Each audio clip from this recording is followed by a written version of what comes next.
Olá, sejam todos muito bem-vindos. O meu nome é Marcos. Este é o canal do Escritor Cínico e o vlog Eu Vivo Livros. Neste vídeo eu vou tratar de mais um livro daquele meu desafio dos 12 livros para 2018, em que eu leio um livro por mês. Nós chegamos no mês de outubro, na verdade é o último dia, e eu trouxe um livro bastante grande, que é A Montanha Mágica, do Thomas Mann. Logo depois da vinheta, a gente vai conversar sobre esse livro. Mas eu já adianto, ele é bom, mas não é fácil.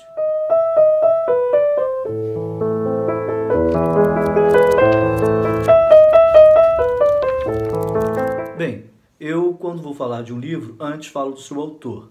No caso desse livro do Thomas Mann, Montanha Mágica, como eu já falei dele em um outro vídeo que eu trato de uma outra obra que ele escreveu, eu já vou começar direto com A Montanha Mágica. Esse livro, ele tem, da história em si, são 816 páginas.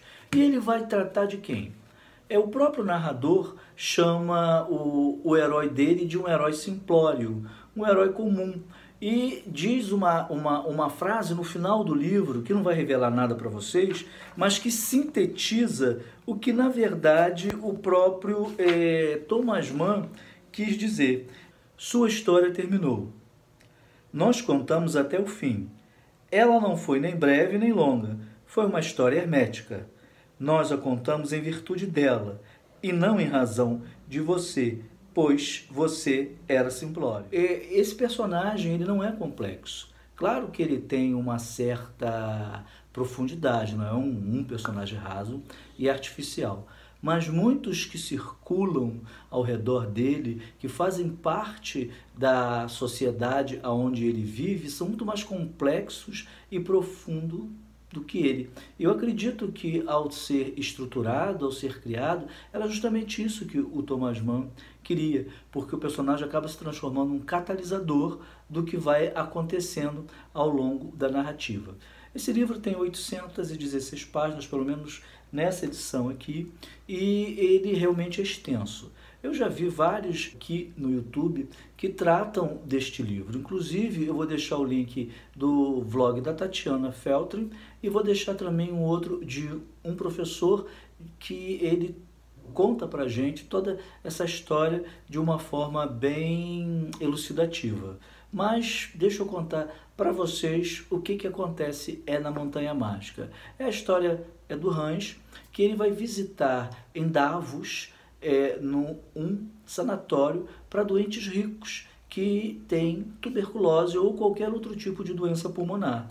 E ele vai visitar o seu primo Joaquim, não se pronuncia dessa forma, mas é assim que se escreve, e a previsão dele é ficar somente 3 semanas.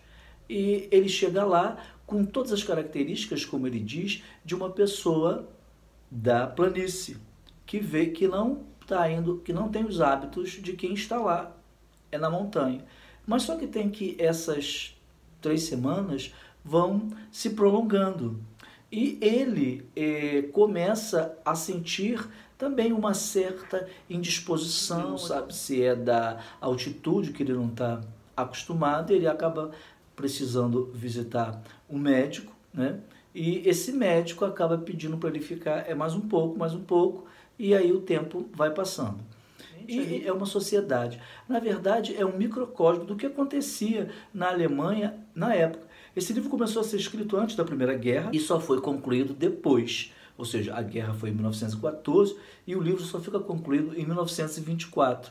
E nesse período, o autor, Thomas Mann, acredito eu, teve bastante material para pesquisar e para colocar na sua obra, na Montanha Mágica, o que estava acontecendo naquela sociedade europeia. Esse sanatório se chama Berghof e ali existem pessoas da alta sociedade europeia e de outros países também, não somente da Europa, que convivem ali naquele ambiente e eles vão se comportando como eles se comportariam na sua própria casa. Existem personagens nesse livro que são assim capitais e que dialogam diretamente com o Hans. Um deles é um humanista, sonhador, que luta pela vida e pelas melhoras sociais, é italiano e o nome dele é Settembrini. Existe também um outro Nafta, que é o oponente do Settembrini, que é um judeu convertido ao catolicismo e que é uma pessoa que é a favor da guerra, tem ideias assim muito radicais, ideias ultra conservadoras. Tanto que momentos do livro me lembrou muito o que está acontecendo no nosso país. A violência, as ideias conservadoras em demasia. O livro, determinadas páginas, determinados capítulos, nos coloca como se nós estivéssemos vivendo o agora aqui no Brasil. Mas esses embates vão mostrando e fazendo com que o jovem Hans comece então a amadurecer. Você vai perceber ao longo do livro que as pessoas vêm e vão, algumas morrem, claro, porque ali é um lugar onde tem a doença e que após a doença ou vem a cura ou vem a morte, mas ele vai ficando. E nesse ficar, ele vai amadurecendo, você vai percebendo, porque a montanha o transforma. A forma como ele se coloca diante daquela natureza e diante daquelas pessoas faz com que aquele Hans que chegou para visitar o primo e ficar somente 3 semanas, ao longo do tempo ele será outro, vão ser vários Hans que vão passando ao longo dos capítulos. Bom, já muito se falou, e isso é verdade, que esse livro ele trata de 2 fatos muito importantes, o tempo e a morte. Mas o tempo que ele trata não é igual o tempo que trata Em Busca do Tempo Perdido do Proust. Não, o Proust é um tempo que começa, é uma relembrança, e ele se fecha. Aqui o tempo meio que não existe. Tanto o tempo do conteúdo do livro, como o tempo real em que se passa a história enquanto páginas.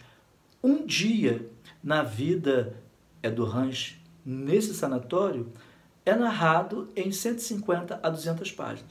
Por aí você percebe como o tempo é elástico. É isso que realmente o narrador quis mostrar para a gente. E depois o próprio Hans perde a noção do tempo. Ele já não sabe mais, ele deixa de querer saber as datas e aquilo tudo que nós aqui da planície, como ele costuma dizer, estamos acostumados.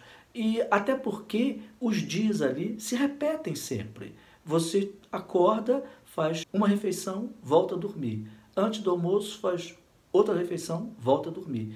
Depois você almoça, descansa. Aí tem um horário para você sair, se exercitar, fazer um passeio. Volta, janta, vai descansar e depois a ceia e dorme para no outro dia começar tudo de novo. Aquilo bem repetitivo, o cotidiano, que faz o narrador, faz com que também nós nos questionemos que isso acontece conosco no dia a dia. Como assim? O tempo nosso é igual. Você levanta, vai ao trabalho, almoça, volta, continua a trabalhar, vem para casa, dorme, no dia seguinte você faz a mesma coisa, e nos fins de semana, se você tem o hábito de sair, você sai e repete tudo de novo. Então o tempo acaba perdendo o seu sentido, porque muito daquilo que você vivenciou, no futuro você vai até não lembrar mais. A mesma coisa acontece em Berghof, nesse sanatório. Então a história, ela não tem ação. Não esperem uma ação como nos livros contemporâneos. Ela é filosófica, questionadora e muito detalhista. Tiveram horas que eu quis largar o livro, porque eu já não aguentava mais, achava ele muito detalhista. Tive a ponto de abandonar. Mas que no final, quando você lembra e quando você vê a profundidade que ele tem, as discussões que, apesar de terem acontecido há quase um século, muitas ainda estão atuais, apesar de não ser no nosso país, mas é um problema humano e por isso é universal, ele faz com que você continue lendo. É gostoso de ler, no sentido de que a linguagem não é difícil, mas o pensamento, o conteúdo, esse sim, você tem que raciocinar e algumas vezes voltar para entender, principalmente quando o Settembrini e o Nafta estão discursando. Você tem que ter um certo conhecimento do que aconteceu e de alguns conceitos que eles jogam para você. Então, é recomendado? Sim, porque além de ser um clássico, e ele é um romance que vai fazer com que você se questione sobre a vida, sobre a morte, sobre o tempo, sobre a sua vida em si. Então, pessoal, é isso. Se vocês gostaram do vídeo, não deixem de dar um like, não deixem de dar um joinha, se inscrevam no canal, compartilhem esse vídeo, não vai custar nada a vocês, e comentem para a gente ter um debate. Se você já leu A Montanha Mágica, diga o que foi que você achou, se você gostou ou não gostou. Um abraço e até o próximo vídeo.